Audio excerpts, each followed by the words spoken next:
Good morning, students. How are you all? I hope you all are fine. I am Nithika, your SST teacher. Today I will teach you part 2 of the chapter Judiciary. Grade 8. My today's concept is about the writs. What are the writs? Writs होती क्या है? Basically to protect the fundamental rights को protect करने के लिए are constitution provide us writs. हमारी constitution ने हमें रिट्स दी हैं. The supreme court have authority to issue the writs. Supreme court के पास अथॉरिटी है to issue the writs. There are different kinds of writs. इसमें बेसिकली हम 2 रिट्स के बारे में पढ़ेंगे, पर बेसिकली कितनी होती हैं ये? 5 रिट्स होती हैं. But in this concept we read about the 2 concept. Basically आपको बता दूं, it come in the form of articles also. जब हम 36 आर्टिकल की बात करते हैं तो 36 आर्टिकल में क्या होता है, जब इंडिविजुअली किसी को उसके राइट्स नहीं मिल रहे होते हैं तो directly file the case in supreme court. तो सुप्रीम कोर्ट उसको अथॉरिटी दिलाता है. That's way the supreme court issue the writs. तो सुप्रीम कोर्ट उसको अथॉरिटी दिलाता है उसके फंडामेंटल राइट्स के लिए, उसको अपॉर्चुनिटी दिलाता है. Same with the 226 article. 26 article 226 articles में क्या होता है? 226 में डायरेक्टली हाई कोर्ट के पास अथॉरिटी होती है to issue on the writs. मतलब they also issue the writs कि जब किसी को किसके अधिकार नहीं मिल रहे हैं तो हाई कोर्ट उनको अपॉर्चुनिटी दिलाता है. तो basically we read about the 2 writs in this concept. Writ of habeas corpus. Habeas corpus मतलब बंदी प्रत्यक्षीकरण करना. बंदी प्रत्यक्षीकरण मतलब किसी को बंदी बनाना और आफ्टर दैट प्रत्यक्षीकरण करना मतलब उसको जांचना. Writ of habeas corpus. This writ is, इस रिट को कब इशू किया जाता है? कब ये इशू होती है? जब एक पर्सन को डिटेन किया जाता है रॉन्गफुली मैनर के साथ. किसी पर्सन को डिटेन करना मतलब उस पद से हटाना. डिटेन किया जाता है with the wrongful manner. It is use to, basically ये क्यों यूज की जाती है? To protect a person freedom. एक पर्सन के फ्रीडम को प्रोटेक्ट करने के लिए. Freedom is also come in the form of fundamental rights. In fundamental rights we have right to freedom also. If the court finds, अगर court को पता चल जाता है कि जो डिटेन किया गया है पर्सन वो गलत तरीके से किया गया है, देन उसके पास पावर होती है विद द रिट के साथ उसके पास पावर होती है to release of the person की वो उस पर्सन को छोड़ सकते हैं. तो हैबियस कॉर्पस में हमने क्या पढ़ा? हैबियस कॉर्पस में हमने पढ़ा कि रिट तब इशू की जाती है जब एक पर्सन को इलीगल तरीके से डिटेन किया जाता है विद द रॉन्गफुल मैनर और उसके बाद पता चल जाता है कि उसको जो राइट्स मिलने चाहिए वो नहीं मिल रहे हैं. तब कोर्ट फाइंड आउट करता है कि ये डिटेन इलीगल तरीके से किया गया है या डिटेन करना बनता था. अगर उसको इलीगल तरीके से डिटेन किया जाता है तो बेसिकली उनको ऑर्डर दिए जाते हैं रिलीज करने के. मतलब बंदी प्रत्यक्षीकरण किया जाता है कि जिस बंदी को डिटेन किया गया है मतलब उसके पद से उतारा गया है या उसको जेल में डाला गया है तो उसके बाद क्या किया जाता है? उसको जेल से निकाल दिया जाता है या उसको पद से, जिस पद से उसको उतारा गया है, जिस भी पद पे था वो, तो उसको डिटेन से खत्म किया जाता है. मतलब उसको दोबारा उसका पद वापस कर दिया जाता है. That is recognised with writ of habeas corpus. Next concept is writ of mandamus. जब हम मेंडेमेस की बात करते हैं तो परमादेश देना, जिसमें क्या होता है? बेसिकली एक writ is filled before the court. जब कोर्ट में जाती है, बिफोर द कोर्ट मतलब कोर्ट में जाने से पहले. When the legal right of a person is, जब किसी पर्सन के जो राइट्स होते हैं, उनके पास फंडामेंटल राइट्स होते हैं, जो उनको प्रॉपर अपॉर्चुनिटी नहीं मिल रही है, उनके अधिकारों को बार बार रद्द किया जा रहा है, उनको प्रॉपर अपॉर्चुनिटी नहीं दी जा रही है, तब वो रिट फाइल करते हैं, जिसके कारण क्या होता है? उनको उनकी पूरी अपॉर्चुनिटीज मिलनी शुरू हो जाती हैं. That's way it is writ of habeas corpus. It is writ of mandamus. After that, come on the concept of the judiciary.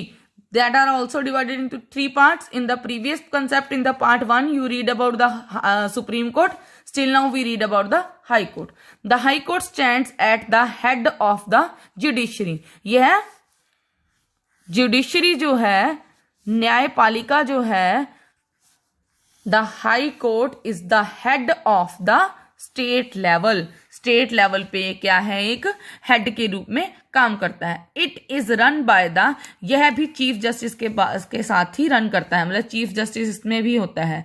But there is difference between this chief justice and supreme court chief justice. क्योंकि यो chief justice है, it is appointed by the chief justice of supreme court. इसको कौन appoint करता है? Supreme court का chief justice appoint करता है। बट सुप्रीम कोर्ट के चीफ जस्टिस कौन अपॉइंट करता है? President with the advice of council of minister. High court के चीफ जस्टिस को कौन अपॉइंट करता है? सुप्रीम कोर्ट का chief justice and the governor of the state और the governor of the state. After that come on the qualification. A candidate for the office of judge, office of a judge, वो एक office में जज रह चुका हो and have been an advocate, एक advocate भी रह चुका हो 10 साल तक हाई कोर्ट में, 10 साल तक वो एक एडवोकेट रह चुका हो कोर्ट में। Clear? Terms of office, terms of office, a जज of a high court basically in supreme court उसकी टेन्योर जो था वो कितना था? 65। इन हाई कोर्ट टेन्योर कितना है, समय कितना है? 62। जब तक वो 62 की एज तक होता है तब तक वो चीफ जस्टिस के पद पर रहता है। उसमें क्या किया जाता था? उसको टर्मिनेटेड नहीं किया जा सकता। बट इसमें क्या है? इसको टर्मिनेटेड किया जा सकता है अगर प्रेसिडेंट को लग रहा है, but the president have power to remove him. उस समय इसके पास प्रेसिडेंट के पास पावर होती है टू रिमूव हिम, मतलब उसको उसके पद से हटा सकता है। इसके अलावा उसको ट्रांसफर भी कर सकता है किसी और स्टेट में, और इसके अलावा सुप्रीम कोर्ट के जो 30 जजेस हैं उसमें भी उनको इन्वॉल्व कर सकता है। तो प्रेसिडेंट के पास पावर होती है इसको उसके पद से हटाने के लिए, ट्रांसफर करने के लिए दूसरी स्टेट में, और उसके अलावा सुप्रीम कोर्ट के जो 30 जजेस हैं उसमें इन्वॉल्व करने की भी। After that come on functions. इसके फंक्शंस क्या हैं? The high court can issue Ritz. हमने अभी रिट्स के इशू के बारे में पढ़ा। बेसिकली रिट्स क्यों प्रोवाइड की गई हैं हमें? रिट्स हमारे फंडामेंटल राइट को प्रोटेक्ट करने के लिए प्रोवाइड की गई हैं। ठीक है, इशू रिट ऑर्डर और directive to protect the fundamental rights of the citizen. तो सिटीजन के जो फंडामेंटल राइट्स हैं उसको प्रोवाइड करने के लिए, प्रॉपर अपॉर्चुनिटीज देने के लिए रिट्स प्रोवाइड की गई हैं ताकि सभी को उनके फंडामेंटल राइट्स और अपॉर्चुनिटीज मिल सकें। ये किसने अपॉइंट किए हैं? High court also can issue writ. High court भी इशू रिट कर सकती है। The high court has power. High court के पास पावर होती है जो सबऑर्डिनेट कोर्ट होता है in the state. High court में ask for record also. High court उनको रिकॉर्ड रखने के लिए भी बोल सकता है। The high court also has to power transfer certain cases itself. तो कुछ केसेस को वो खुद भी ट्रांसफर कर सकता है सुप्रीम कोर्ट के लिए। मैंने आपको पिछले कंसेप्ट में भी बताया कि हाई कोर्ट इटसेल्फ कि अपने आप भी कुछ केसेस को दूसरी जगह ट्रांसफर कर सकता है। After that the third part, subordinate court.